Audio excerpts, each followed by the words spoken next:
तो हेलो दोस्तों, कैसे हो आप सब लोग। तो दोस्तों आ जाइए, आज से हम स्टार्ट करने वाले हैं 10th क्लास के लिए, जो कि आप देख सकते हो। आज से हम न्यू बैच स्टार्ट करने वाले हैं, जो कि क्लास 10th के लिए है। एनसीईआरटी वाला मैथ, जो कि हिंदी मीडियम में रहने वाला है। यहाँ आप देख सकते हैं हिंदी मीडियम। तो हम ये नई सीरीज स्टार्ट करने वाले हैं आज से। तो आपको इसके वीडियो डेली अपडेट होते रहेंगे। यदि आप जितना मुझे सपोर्ट करोगे उतना ही आपके लिए वीडियो रेगुलर मिलते रहेंगे। ओके दोस्तों, तो आ जाइए। आज हम दोस्तों ये स्टार्ट कर रहे हैं रियल नंबर। तो इनका इंट्रोडक्शन पढ़ेंगे आज के पार्ट में, चैप्टर 1। और चैप्टर 1 का पार्ट 1 भी है। ओके, चैप्टर 1 का पार्ट 1 है। तो आ जाइए दोस्तों, देखते हैं। तो देखो चैप्टर 1 क्या है, हम देख चुके हैं। चैप्टर 1 क्या है? चैप्टर 1 का नाम है रियल नंबर। क्या नाम है? Real number. ओके, यानी वास्तविक संख्या। वास्तविक संख्याएं, है ना, यही है वास्तविक संख्या। ओके, तो आज हम जानेंगे ये वास्तविक संख्या होती क्या है। इनके बारे में एकदम डिटेल से जानने वाले हैं अभी। ओके, तो आ जाइए दोस्तों, उठा लीजिए पेन और कॉपी और नोट्स बनाते रहिए साथ साथ। बिना टाइम खर्च किए हुए हम सीधे चलते हैं और जानने वाले हैं संख्याओं के प्रकार, यानी टाइप्स ऑफ नंबर्स। यानी संख्या कितने प्रकार की होती है ये जानने वाले हैं। ओके, तो आ जाइए स्टार्ट करते हैं। आज क्वेश्चन नहीं पढ़ेंगे, आज सिर्फ हम संख्याएं पढ़ने वाले हैं। ओके, क्वेश्चन अगले वीडियो में देखेंगे, यानी कि कल। तो देखो, अभी हम पढ़ने वाले हैं क्या? संख्याओं के प्रकार। तो संख्याएं कितने प्रकार की होती हैं सबसे पहले ये जानेंगे। तो संख्याएं जो मुख्यतः 3 प्रकार की होती हैं। पहले मुख्यतः 3 प्रकार की संख्या होती है। कौन कौन सी? देखो, 3 प्रकार की कौन कौन सी संख्या होती है। एक होती है वास्तविक। कौन सी होती है? वास्तविक।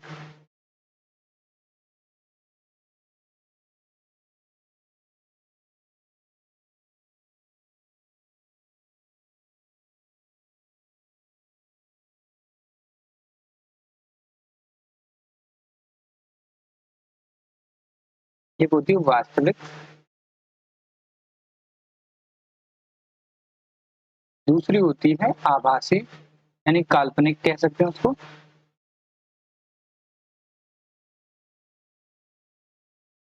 और तीसरी होती है मिश्रित या सम्मिश्रित।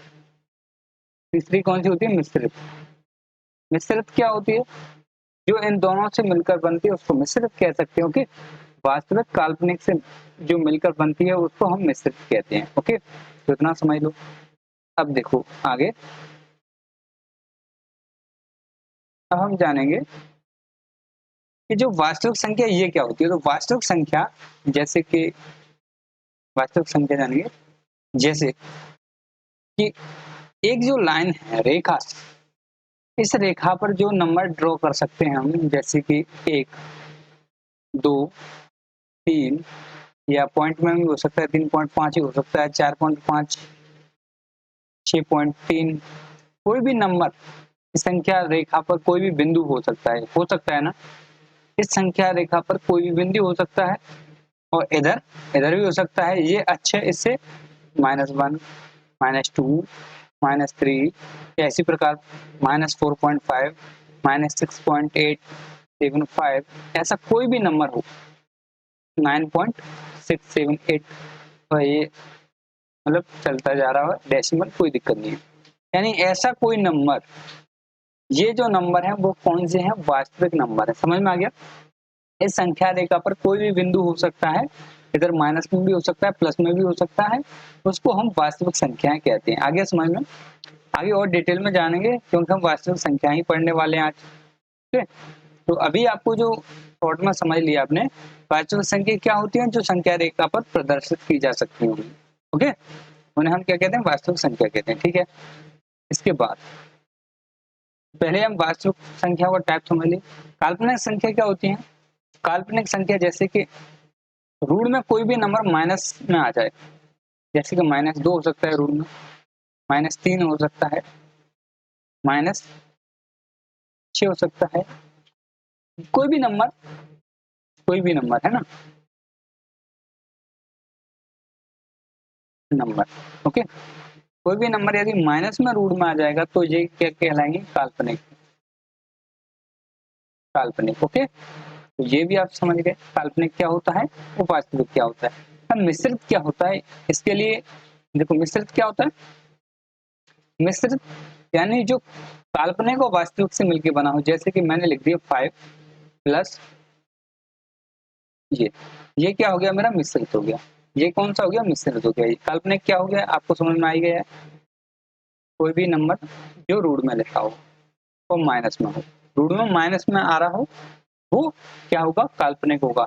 वास्तविक यदि ये है 5 तो ये वास्तविक नंबर है, ओके। ये वास्तविक नंबर है क्योंकि इसका मान हम निकाल सकते हैं ना, आपने रूट करके देखा है तो निकाल सकते हैं, ठीक है। लेकिन इनका मान नहीं निकाल सकते जो माइनस में, ओके।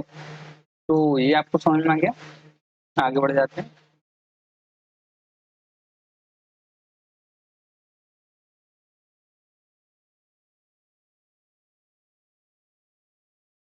ठीक है, अब हम आगे बढ़ने वाले हैं, आगे देखेंगे।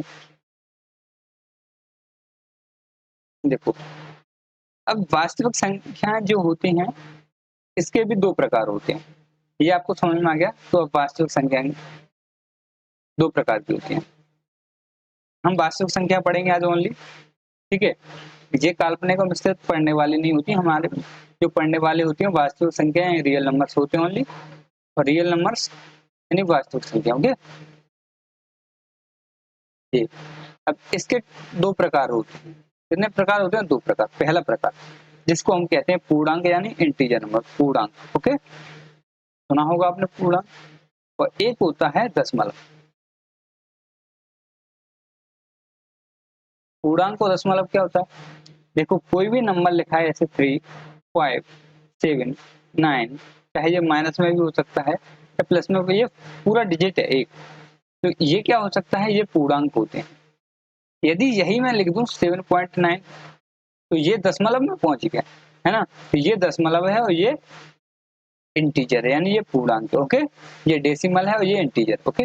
हम हिंदी मीडियम पढ़ रहे हैं तो ये दशमलव है, और ये ऐसे जो नंबर है जो एक डिजिट में लिखे हैं, जैसे कि मतलब जिसमें पॉइंट नहीं है या जो भी, ये पॉइंट नहीं है इसमें, तो ये क्या है, पूर्णांक, ओके, ठीक है। तो ये क्या है, डेसिमल नंबर, ओके। तो अब इसके बाद आगे देख लेते हैं। देखो,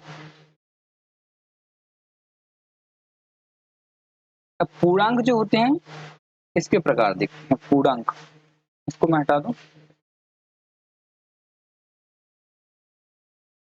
अब देखने वाले हैं हम पूर्णांक के प्रकार। तो पूर्णांक कितने प्रकार के होते हैं, ये देखो। देखो पूर्णांक क्या होता है, मैंने अभी बताया था, जैसे संख्या रेखा पर कुछ भी हो, जैसे कि -7, -6, -5, -4, -3, -2, -1, तो यहाँ 0, 1, 2, 3, 4, 5, 6, 7 और ये अनंत तक जाता है, और इधर भी ये अनंत तक है, ओके। आगे समझ में, यहाँ पर कॉमा लगा है सभी जगह, ओके। इधर भी ये अनंत तक जाते हैं, इधर भी ये अनंत तक जाते हैं, इनका कोई अंत नहीं है, ना तो माइनस में ना प्लस में, ये होते हैं पूर्णांक, ओके। अब पूर्णांक दो प्रकार के होते हैं, देखो एक तो होता है ऋणात्मक, कौन सा, ऋणात्मक, और इधर होता है धनात्मक, और इधर लगेगा धनात्मक, ओके। ये हो गया ऋणात्मक पूर्णांक और ये हो गया धनात्मक पूर्णांक, बीच में एक जो बच गया इसको कहते हैं शून्य। ना तो ये ऋणात्मक होती है शून्य, ना ही धनात्मक होती है, ओके। शून्य शून्य होता है, ओके, समझ में आ गया। ये ऋणात्मक, धनात्मक और शून्य से मिलकर क्या बनता है, मेरा पूर्णांक बनता है, ठीक है। ये आपको समझ में आ गया पूर्णांक क्या होता है। इसके बाद बात करते हैं, तो इसको ऊपर लिख लेते हैं यहाँ पे, ठीक है।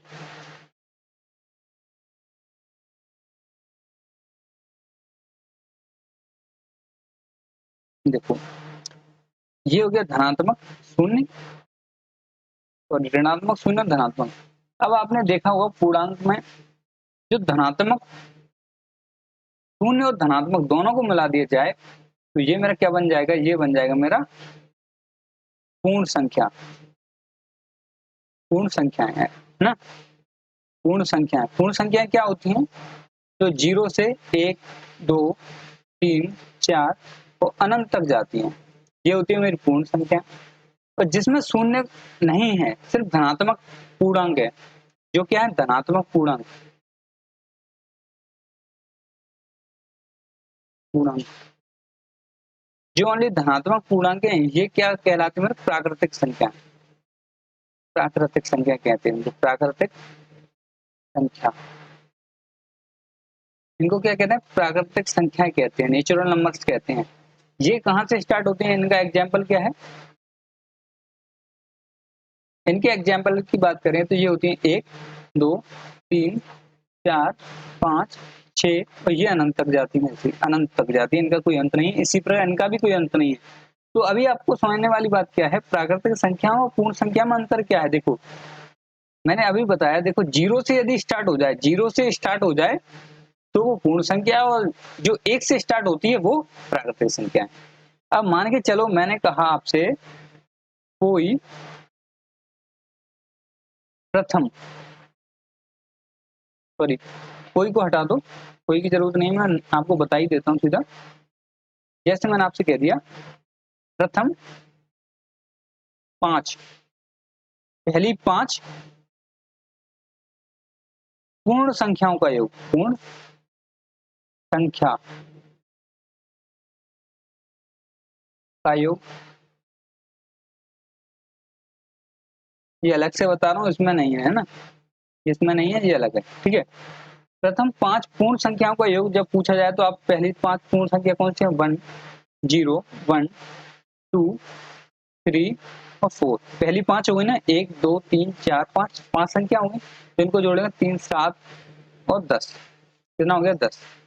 और यदि मैंने यही पूछ लिया जाए कि प्रथम 5, प्रथम 5 प्राकृतिक संख्याओं का योग, कौन सा प्राकृतिक पूछ लिया आपकी बार मैंने, का योग,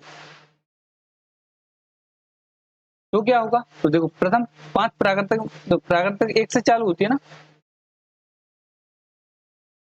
5, ठीक है। तो ये कितना हो जाएगा, देखो 3 3 6 4 10 5 15, ये हो गया 15। आया समझ में, दोनों में ये क्या है, पूर्ण संख्या, ये होती है प्राकृतिक संख्याओं का योग। ओके, समझ में आ गया होगा अब अंतर। देखो जो 0 से स्टार्ट हो जाती है वो होती है पूर्ण संख्या, और जो 1 से स्टार्ट होकर अनंत तक जाती है वो प्राकृतिक संख्या होती है। ओके, अब आगे बढ़ जाते हैं, इसको छोड़ते हैं, अब आगे बढ़ते हैं।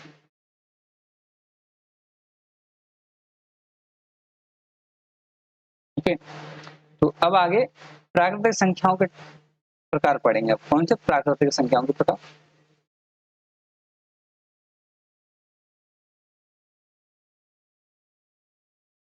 प्राकृतिक संख्या,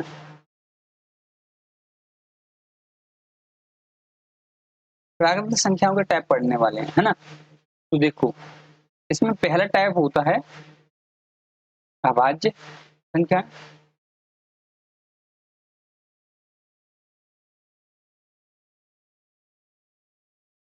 और दूसरा प्रकार होता है भाज्य संख्या।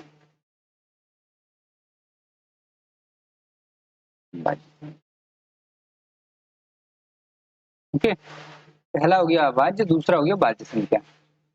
अभाज्य संख्या कौन सी होती है, जिनके केवल, नोट डाल के लिख लो, आपको नोट डाल लो,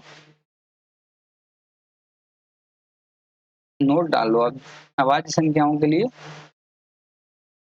जिनके केवल 2 गुणनखंडों, 2 गुणनखंडों, ठीक है। और इसके लिए डाल लो आप, जिनके 3 या 3 से अधिक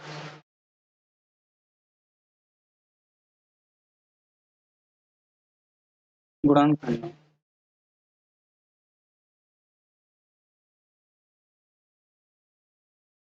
ठीक है, दोनों को नोट बना लो। जिनके केवल 2 गुणनखंड हो, केवल 2, तो वो अभाज्य संख्या कहलाती है। और जिनके 3 या 3 से अधिक गुणनखंड हो, वो भाज्य संख्या कहलाती है। अब बताओ सबसे छोटी अभाज्य संख्या कौन सी है? तो सबसे छोटी अभाज्य संख्या की बात की जाए तो वो 2 है। ठीक है, 2 है। क्यों? क्योंकि यदि मैं 2 के गुणनखंड करूंगा, गुणनखंड करना आता है ना, ऐसे करेंगे 2 और 2 एकम 2, तो कितने गुणनखंड हुए? तो यानी 2 में सिर्फ या तो 2 का भाग जा रहा है या 1 का जा रहा है ना, 2 का जा रहा है या 1 का जा रहा है। इसमें या तो 2 का भाग जाएगा या 1 का जाएगा, और किसी का तो नहीं जा सकता ना। अब 2 के बाद देखो, पहली देखो, इसको मैं हटा दूं यहाँ से पहले। देखो 2 है, 3 है, 5, 7, 11 और 13, और इसी प्रकार आगे भी है। ठीक है, तो 2, 3, 5, 7, 11, 13 ये मेरी अभाज्य संख्या है। कैसे जानकारी लेंगे ये अभाज्य है कि नहीं है? तो देखो 2 के हमने फैक्टर किए, हमने यहाँ देख लिया 2 के फैक्टर।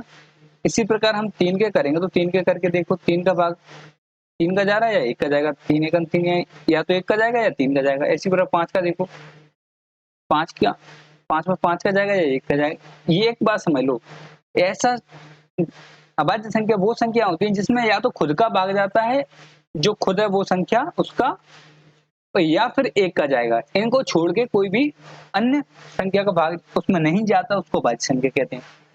ओके, तो देखो इसमें क्या जा रहा है, 13 को भी देखोगे आप, तो 13 में 13 का जाएगा और 1 का जाएगा, है ना।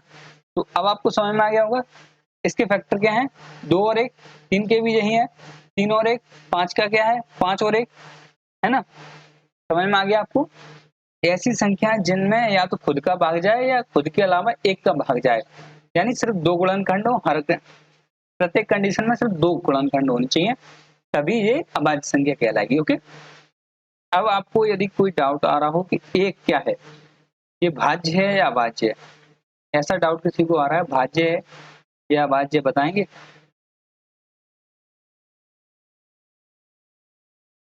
यदि ये डाउट किसी को आ रहा हो कि 1 भाज्य या अभाज्य, तो बता दीजिए।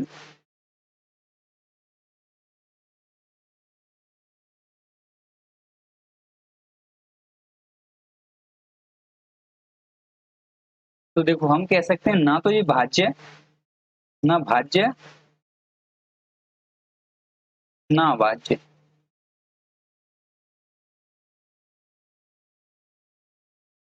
क्योंकि 1 का यदि हम फैक्टर करके देखेंगे तो 1 एकन 1 ही होता है बस।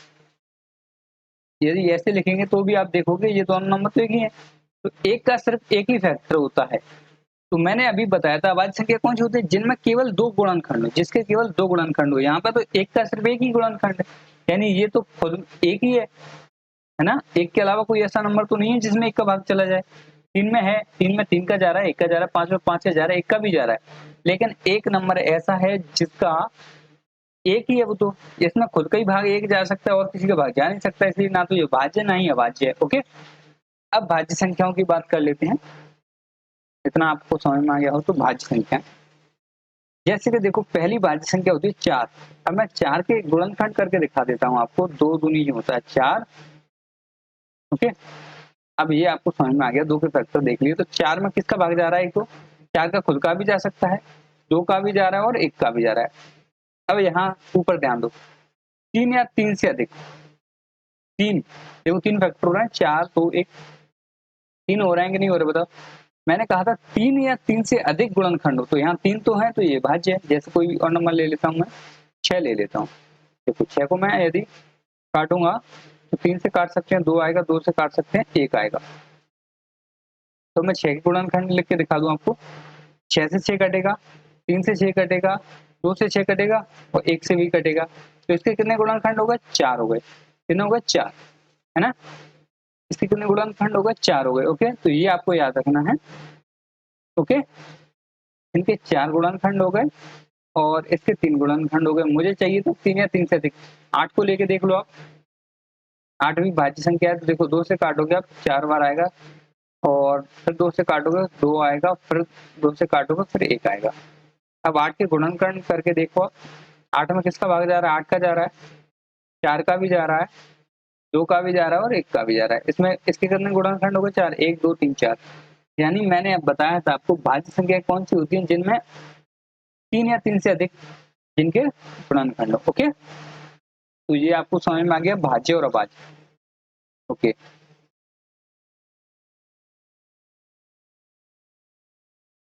एक और होता है नंबर जो कि आपको ज्यादा जरूरी नहीं है, जिसको समझ में आया वो समझ लो, नहीं आया तो कोई दिक्कत नहीं है। देखो, एक होता है सहभाज्य नंबर, लेकिन ये आपके काम का नहीं है अभी, तो कोई दिक्कत नहीं। सहभाज्य संख्या ये क्या होती है? जैसे कोई भी दो नंबर दिए हों जिनका एचसीएफ हो, कोई भी दो नंबर,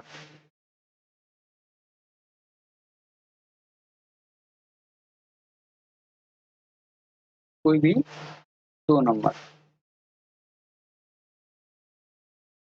इनका एचसीएफ एक हो, इनका एचसीएफ एक हो। ओके, कोई भी दो नंबर जिनका एचसीएफ एक हो। समझ में नहीं आया तो मैं समझा दूंगा, कोई दिक्कत नहीं है।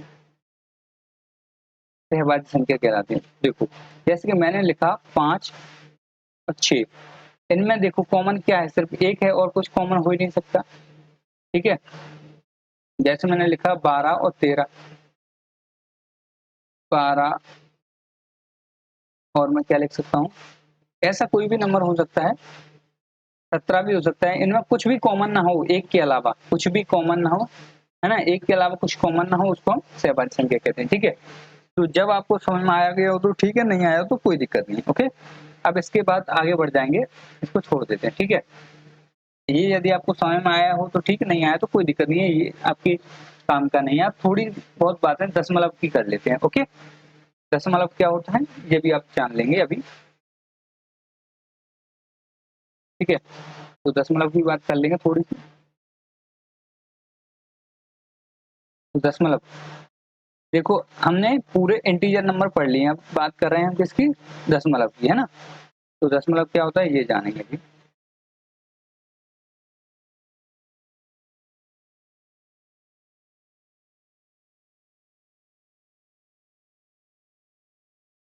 दशमलव में दो प्रकार होते हैं, एक तो होता है शांत दशमलव और दूसरा होता है अशांत दशमलव।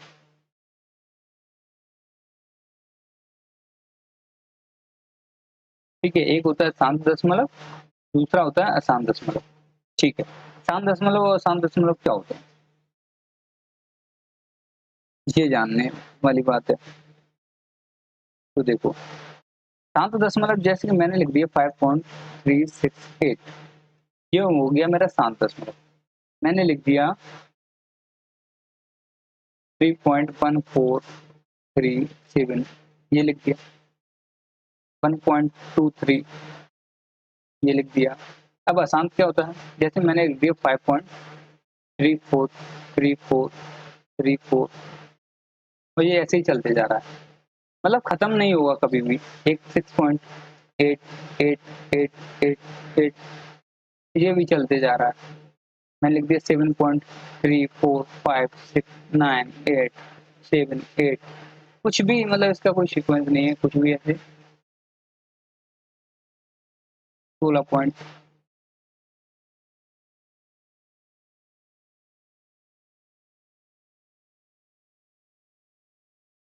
ऐसे कोई भी।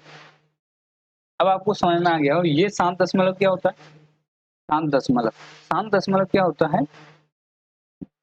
जिसके आगे मतलब डॉट डॉट डॉट नहीं लगा रहता, मतलब ये आगे नहीं जाता, यहीं खत्म हो जाता है। जैसे कि मैंने 25 है, इसमें 5 का भाग दूंगा मैं, 5 का भाग दूंगा, भाग दे के देख लो, तो जिसमें कोई शेषफल नहीं बचेगा, ये पूरा भाग चला जाएगा, तो क्या बनेगा? शांत दशमलव ही बनेगा। ओके, तो इसकी जरूरत मुझे नहीं लगती अभी। ओके, तो उसके बाद आगे देखो। ठीक है, तो देखो अब ये आपने शांत दशमलव हो गए, ये अशांत दशमलव हो गए।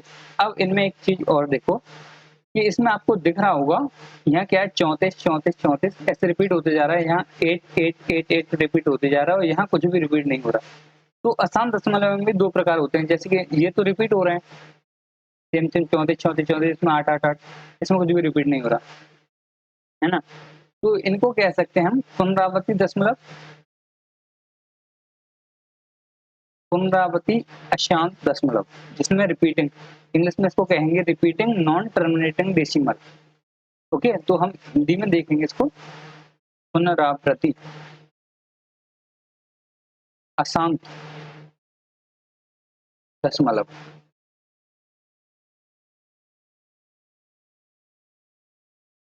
ठीक है,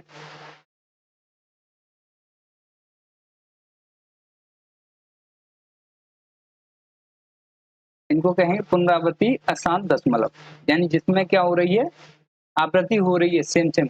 इसको हम कैसे लिख सकते हैं, 5.34 पर बार लिख सकते हैं, इसको क्या लिख सकते हैं, 6.8 पर बार लिख सकते हैं। आपने बार वाला सिस्टम देखा होगा, इसलिए इनको क्या कह सकते हैं, पुनरावृत्ति हो रही है तो अशांत दशमलव में आएगा, लेकिन क्या हो जाएगा, बार लगाएंगे तो आगे नहीं लिखना पड़ेगा, इसको हम पी बटे क्यू के रूप में लिख सकते हैं।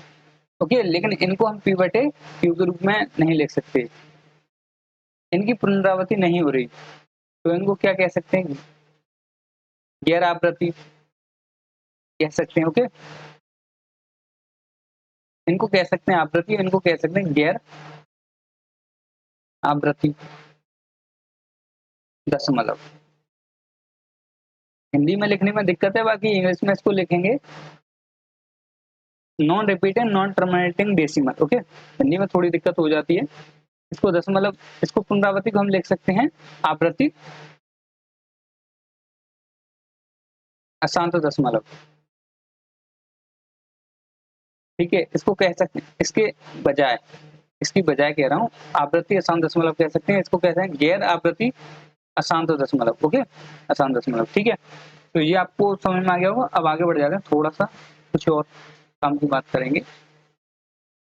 अब आपने 2 नंबर के बारे में और सुना होगा, 2 नंबर कौन से हैं वो मैं बता देता हूँ आपको। कहाँ पहुंच गए यार,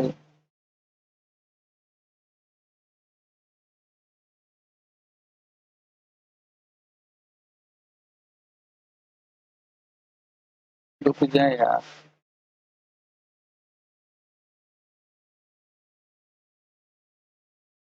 तो रुक गए, देखो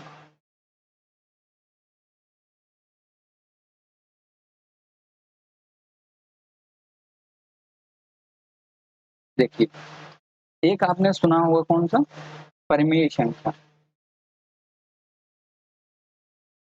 परिमेय संख्या सुना है ना आपने, और एक सुना है अपरिमेय संख्या।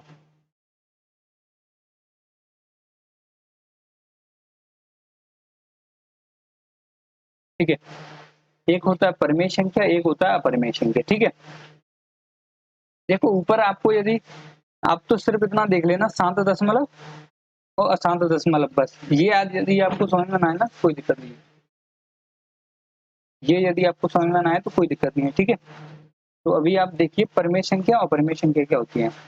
देखो, जिनको हम पी बटे क्यू के रूप में लिख सकते हैं, जिनको हम पी बटे क्यू के रूप में लिख सकते हैं, और यहाँ क्यू कभी भी बराबर नहीं हो सकता जीरो के। ओके, जिनको हम पी बटे क्यू के रूप में लिख सकते हैं, आप लिख लो हेडिंग डाल के, जिनको हम पी बटे क्यू के रूप में लिख सकते हैं, यहाँ क्यू कभी भी जीरो के बराबर नहीं हो सकता, इनको हम पी बटे क्यू में लिख सकते हैं। और ये कौन सी कहलाती है, परिमेय संख्या, जैसे कि मैं 3/4, 5/6,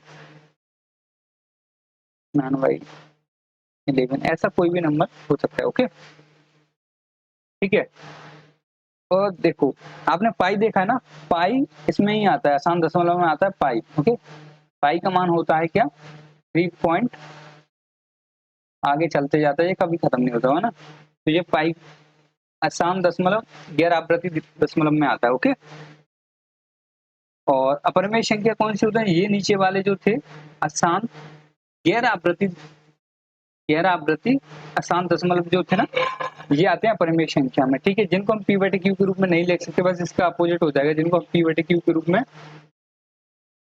नहीं लिख सकते। ओके,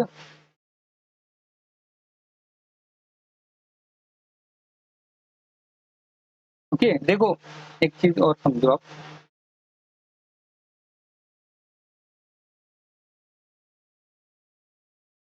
यार रुकता क्यों नहीं है।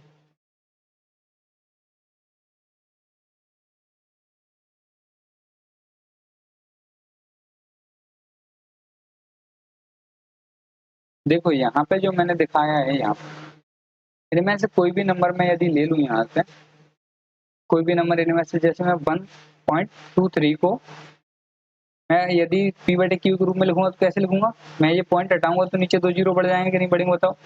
ऐसे ही मैं 5.368 को यदि मैं इसको हटाऊंगा पॉइंट को, 3 जीरो लग जाएंगे नीचे, तो मैं इनको पी बटे क्यू के रूप में लिख सकता हूँ, इनको भी लिख सकता हूँ। 5.34 पर बार को भी मैं पी बटे क्यू के रूप में लिख सकता हूँ ना। मैं इसको हटाऊंगा और नीचे है ना, तो तो 99 आ जाएगा ऊपर, और ये इसमें से घट जाएगा 5, तो ठीक है।